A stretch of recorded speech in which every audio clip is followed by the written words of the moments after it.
It feels like every day a new celebrity announces an NFT project that you've just gotta buy. They hype you up, send you to a Discord group, and they promise you a roadmap, riches, and bitches. In other words, they promise you the world. That is, right up to the day of the mint. But I want to know what happens after that, after everyone buys in. What happens to the thousands of fans who just invested into their favorite celebrity? Do they go to the moon and get rich? Or do the fans lose money? That's what we're discussing today. I've gathered 20 celebrity NFT projects, and I want to take you on a where are they now journey.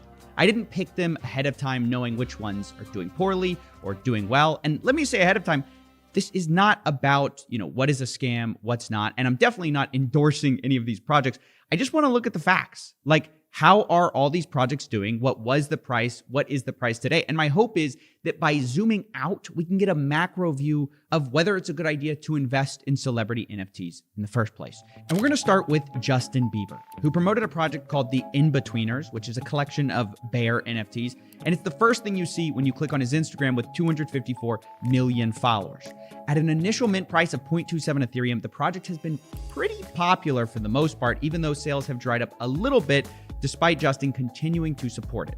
The current price is down about 30%, which in this market is decent and can be described as not a total disaster, which is more than I can say for our next celebrity example, Tekashi 69. 69 is known for many things. He's known as being a rapper in the most technical of senses. He's known as being a snitch in the most legal of senses, but he's also known as being a serial NFT promoter. He's one of the few people on this list, actually, who's promoted multiple projects. The first one, Trolls, had an initial mint price of 2 Solana, but Trolls was accused of being a scam when 6ix9ine didn't deliver on the promises. Big shock. And it quickly plummeted to 1% of its original price, and even Tekashi 6ix9ine admitted it was basically a cash grab, but that his next project, called Gene, would be different. I know a lot of you guys are wondering what happened with 6ix9ine's last NFT project. I want to first start off by saying I apologize. I apologize because I jumped in to the NFT community without knowing what an NFT was. I didn't know what an NFT was. I didn't know what crypto was. I wasn't well informed. It was a paid partnership that I took advantage of, and I said, you know what, let me get into something that I don't know that much about.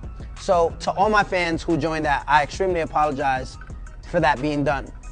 What makes this so different, what makes Gene NFT collection so different, is that it's not a paid partnership. This is my brand. So with all that said, was Gene different? How did it do? Well, not great. The original price was 0.22 Ethereum, which you can now buy for 0.035 Ethereum. So the price has fallen by like 85%, and things aren't going well. It looks like more of the same. Now, for the record, the reason I'm using Ethereum and Solana prices instead of pricing everything in US dollars is because with crypto crashing, I want to eliminate the fluctuations in the crypto market as much as possible. I think it's unfair to say this NFT costs $4,000, now it costs $2,000 without acknowledging, okay, well, Ethereum has fallen by 50%. So the idea is by pricing everything in the currency it was bought in, we can ignore these fluctuations and focus on actually how the project did. And with that said, let's talk about one of the worst celebrity NFT projects this year, Lana Rhoades' CryptoSys. Now, we've kind of covered this in detail already. CryptoSys was a hot mess and not the kind people were expecting. There were too many promises, way too many disappointments. And at a mint price of 0.1 Ethereum, the project is now down over 99%. And what did Lana Rhoades do about it? She accused her followers of being too negative and said they put her in a bad headspace, and she's left the internet because of it. But not all NFT projects go poorly. And up next, we've got a good example of a project that's doing well. We're talking about Gary Vee with his V-Friends. And I've got to say, he's kind of crushing it with stick figure caliber drawings, proving, once again, it's not about how good your art is, because these are 5-year-old doodle level drawings, but they're selling for the price of an economy car. With a mint price between 2.5 Ethereum and 0.5 Ethereum, early investors are very happy. Their investments are up several 100%. I think they're selling for like over 6 Ethereum now. And I think the X factor is obviously Gary Vee himself and the project's exclusive access to VCon, which is an NFT event he throws every single year. Now, as a quick reminder, I'm not endorsing V-Friends. I don't think you should go buy one. Just because the price went up before doesn't mean it will continue to go up. And our next celebrity is a great example of this. Reese Witherspoon is a famous actress who promoted the NFT project called World of Women with a media deal to produce movies and TV shows. And at first glance, it seems like a slam dunk promotion because at an initial mint price of 0.08 Ethereum, it's now selling for a lot more than that. So if you'd invested early when she first tweeted about it, you'd be doing pretty well. However, her biggest announcement came in the middle of February, which is actually near the top of the price of World of Women. So if you had invested then, you'd basically be down 75% of your original investment, which makes this project a good example of it's not what you buy, it's also when you buy it. Now, keeping with this theme of female celebrities in crypto, we're going to move on to our next example, Lindsay Lohan. She promoted something called the Canine Cartel NFT, which is a dog NFT minting for 0.05 Ethereum. Fast forward to today, Lindsay has deleted her tweet promoting it, and the project is down 90%. Now, this whole thing of delete and distance isn't exactly an original idea. Many celebrities have figured this out. It's what John Wall did, who's a basketball player who created the Baby Ballers NFT, which we've also talked about. Its website is now deleted, but originally it was minted for 0.15 Ethereum and is now also down 90%, with most investors being unable to sell their NFTs at all. And this is just kind of a recurring trend. Athletes and bad NFTs really go well together.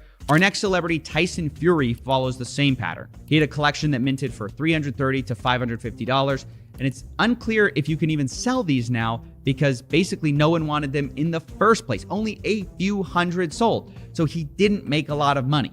But you know who did make a lot of money? Floyd Mayweather. Floyd launched Floyd's World at a mint price of 0.15 Ethereum, and it sold pretty well. But currently, they're selling for less than 1% of their original mint price, which, judging from their onboarding video, makes sense because this isn't exactly a high-budget operation. Welcome, everyone. Do you want to learn how to gain access to Floyd's World? It's easy. Just follow me. Honestly, no, I think I'm good.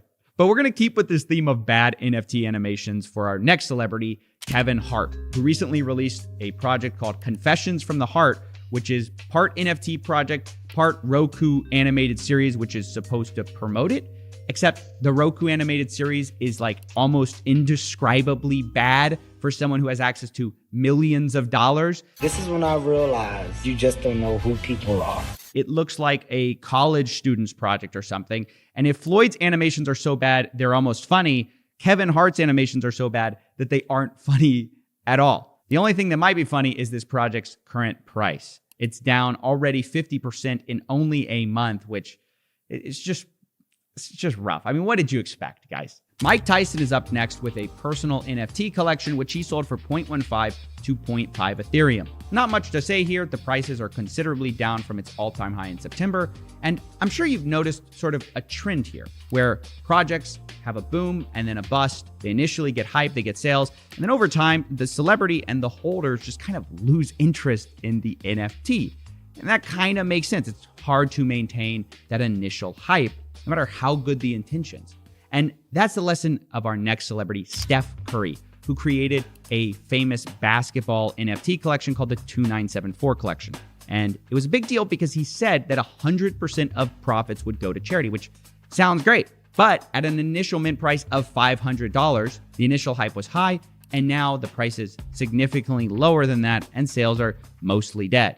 So I guess the question is, how do you avoid these boom-bust cycles of hype and then disappointment? Well, many NFT celebrities have tried a lot of different things. Some, like French Montana, a rapper, experiment with real-world utility. French Montana's project is called Coke Boys Kicks, which was pitched as a digital sneaker, which is paired with like a physical one. Now, this project just wasn't unique enough to escape the fate of many NFTs before them, and Coke Boys Kicks are now down nearly 80%. So it's hard to avoid the death of hype, although some manage it better than others. Our next group, you guys know I'm not the biggest fan of, it's the Nelk Boys. They released their project called Metacard at an initial mint price of 0.75 Ethereum and sold $23 million. However, even so, the price has only dipped like 20% in the last several months, which frankly really surprised me. I mean, I guess the Nelk fan base just won't let this one die, which fair enough. Neither will our next example, Stan Lee's NFT collection. Wow, that's a bad segue.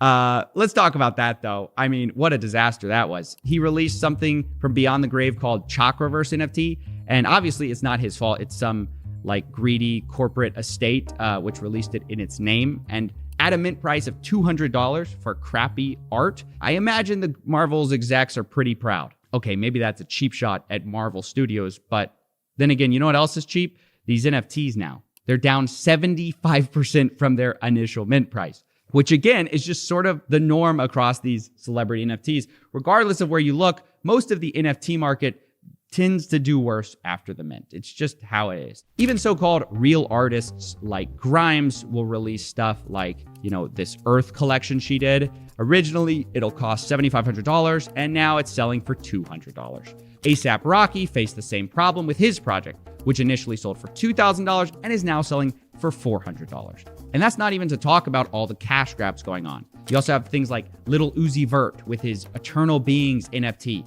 which initially minted for 2.5 Solana, and now he's abandoned the project and it's basically become unsellable.